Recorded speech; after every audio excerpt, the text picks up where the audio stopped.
है वो जो शब्द है, असल में उस पर कविताएं नहीं लिखी जा सकती। दुनिया की किसी भी कलम में इतनी ताकत नहीं है कि वो मां पे कविताएं लिख सके। मैं तो बहुत छोटा कलमकार हूं, मैं मां पे क्या कविताएं लिखूंगा। मैंने एक कविता सिर्फ ये लिखी है कि जब मां हमारे पास होती है तब शायद उसके होने का एहसास नहीं होता। जब मां नहीं होती तब जिंदगी क्या होती है, बस मैं ये कहना चाहता हूं। तब आप सुने उस कविता को। एक बहुत छोटी सी कहानी उस कविता के शुरू में कहता हूं। एक जंगल में एक संगीतकार मृदंग बजाता था। मृदंग ढोलक की तरह एक वाद्य को कहते हैं। और जब मृदंग बजाता तो एक बकरी का बच्चा वहां रोज आके खड़ा हो जाता।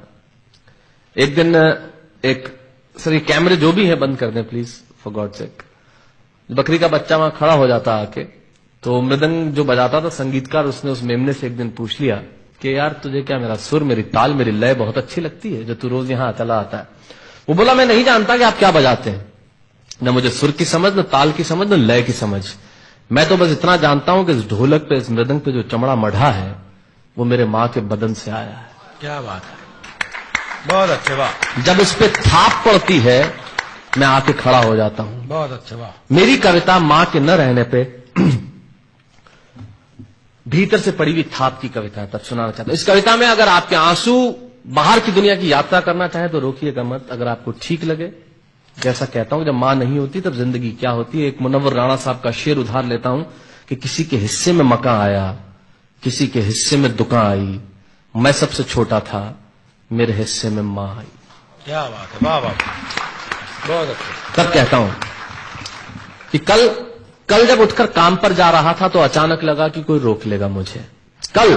कल जब उठकर काम पर जा रहा था तो अचानक लगा कि कोई रोक लेगा मुझे और कहेगा खड़ा खड़ा दूध मत पी, हजम नहीं होगा। मुझे लगा कोई कहेगा खड़ा खड़ा दूध मत पी, हजम नहीं होगा, 2 घड़ी सांस ले ले, अरे इतनी ठंड और कोट भूल गया, इसे भी अपने पास ले ले। मन में सोचा मां रसोई से बोली होंगी जिसके हाथों में सना आटा होगा।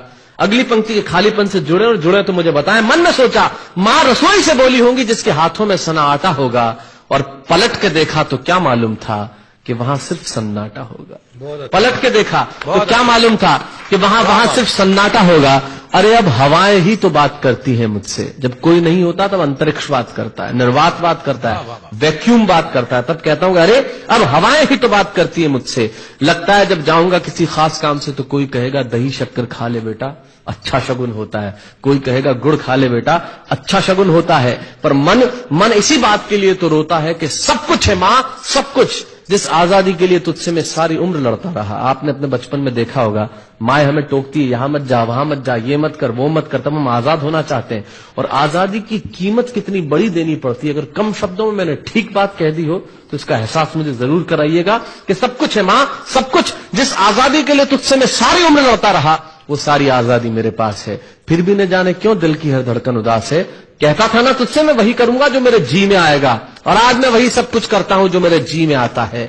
बात ये नहीं है कि मैं जो चाहूं कर लूं, मुझे कोई रोकने वाला नहीं है।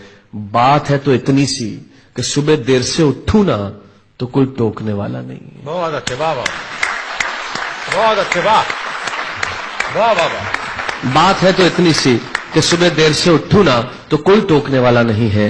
रात को देर से लौटूं तो कौन नाराज होगा भला, कौन कहेगा बार बार कि अब कहां चला। आप ही की जिंदगी के कुछ दृश्य चुराता हूं और आप ही को सौंपता हूं। रात को देर से लौटूं तो कौन नाराज होगा भला, कौन कहेगा बार बार कि अब कहां चला। दोस्तों के साथ घूमने पर उल्हाने कौन देगा, मेरे वो तमाम झूठे बहाने कौन देगा। सच कहा था, गम की चोटें जख्मों पे फौलाद से ज्यादा क्या होगी, और मां की दौलत दुनिया में औलाद से ज्यादा क्या होगी। तब कहना चाहता हूं कि रात को देर से लौटूं तो कौन नाराज होगा भला, कौन कहेगा बार बार कि अब कहां चला। दोस्तों के साथ घूमने पर उल्हाने कौन देगा, मेरे वो तमाम झूठे बहाने कौन देगा।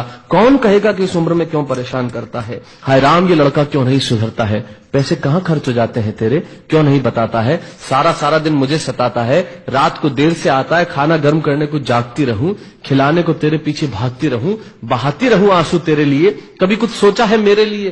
खैर मेरा तो क्या होना है और क्या हुआ है, इस बुढ़िया का तो क्या होना है और क्या हुआ है। तू खुश रह लेना यही दुआ है, और आज तमाम खुशियां ही खुशियां। जीवन में जो सर्वश्रेष्ठ एक पंक्ति जो ईश्वर ने मुझे सौंपी वो मैं आपको सौंपता हूं। कहीं कोई कविता नहीं है, एक बहुत सामान्य सी बात जो बहुत सामान्य ढंग से मैं कह रहा हूं। लेकिन गेट सेट गो जो मैंने किताब लिखी, शायद हिंदुस्तान के पिछले 3 सालों में सबसे ज्यादा बिकने वाली किताब वो रही। 14 भाषाओं में उसका अनुवाद हुआ। वाह में मैं रोज टीवी पे बोलता हूं, मेरे लाखों लफ्ज कुर्बान करता हूं सिर्फ उस एक पंक्ति पे जो ईश्वर ने मुझे सौंपी, और कहीं कोई कविता नहीं है।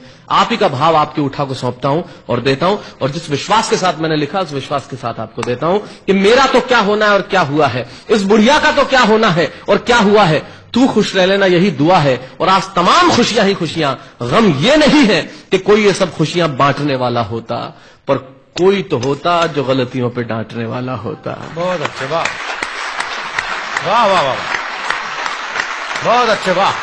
गम ये नहीं है कि कोई ये सब खुशियां बांटने वाला होता, पर कोई तो होता जो गलतियों पे डांटने वाला होता। और अंतिम पंक्तियां देता हूं कि तू होती ना तो हाथ फेरती कभी सर पर या हल्के से बाम लगाती, आवाजें दे देकर सुबह उठाती, दिवाली पे टीका लगा कर रुपए देती और कहती बड़ों के पांव छूना आशीर्वाद मिलेगा, कपड़े मत फाड़ना अगला कपड़ा अगली दिवाली को सिलेगा। बहन को सताता तो तू चांटे मारती, बीमार पड़ता तो रो रो के नजरें उतारती, परीक्षा से आते ही खाना खिलाती, पिता की डांट का डर दिखाती, फिर पिता की डांट से तू ही बचाती, इसे नौकरी मिल जाए ये तरक्की करे दुआओं में हाथ उठाती, और तरक्की के लिए वतन छोड़ देगा ये सुन के दरवाजे के पीछे चुपके चुपके आंसू बहाती। सब कुछ है मां सब कुछ, आज तरक्की की हर रेखा तेरे बेटों को छू के जाती है, पर मां हमें तेरी बहुत याद आती है। बहुत अच्छा।